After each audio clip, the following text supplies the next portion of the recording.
See the question number 3 of exercise 1.1 of chapter real numbers. Okay, so in this question we have to find the LCM and HCF of the following integers by applying the prime factorization method.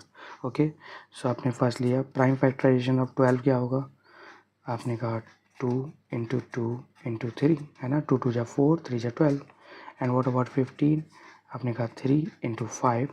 Okay, what about 18, आपने कहा 3 into 7. Okay, that's how we find the prime factorisation.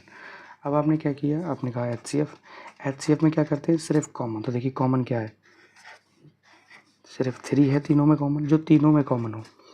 और LCM ये ध्यान रखना है, पहले HCF लिखना है, फिर जो भी टर्म्स बची, ऊपर कितना बचा है 4, नीचे 5 और यहाँ पे 7. So we have this numbers. Okay, now what we do, we would multiply.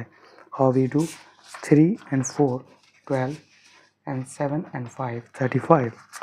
Okay, just hold on a second. Okay, so the product is, when we multiply it we become 420. Okay, similarly 17 देखिए एक prime number है, तो इसको हम maximum यही लिख सकते हैं. वैसे 1 लिख नहीं सकते क्योंकि प्राइम फैक्टराइजेशन में प्राइम नंबर लिखते हैं, लेकिन जस्ट फॉर सिंप्लिसिटी और आपको अंडरस्टैंडिंग देने के लिए मैं लिख देता हूँ. ठीक है, या फिर आप ऐसे भी लिख सकते हो.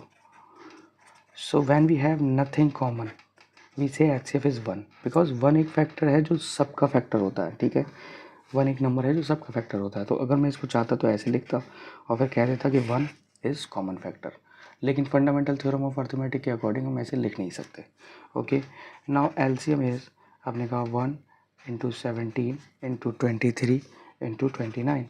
When you do the product you would get 11,339. Okay, now see the last part which is super easy as well. 8 को आप क्या लिख सकते हो, आपने कहा 2 into 2 into 2. मैंने कहा 9 को क्या लिख सकते हो, आपने कहा 3 into 3. एंड 25 को आप क्या लिख सकते हो, आपने कहा 5 into 5. अब देखिए इसमें भी कॉमन कुछ है, आपने कहा नहीं है कॉमन, तो 1. एलसीएम, जब कुछ कॉमन नहीं है तो आप सीधे नंबर लिख देंगे. ये कितना है 8 इंटू ये कितना है 9, ये कितना है 25. जब आप प्रोडक्ट करेंगे you would get 1800. Okay, so that's how we solve the questions of LCF and LCM, and I will see you in the next video. Bye.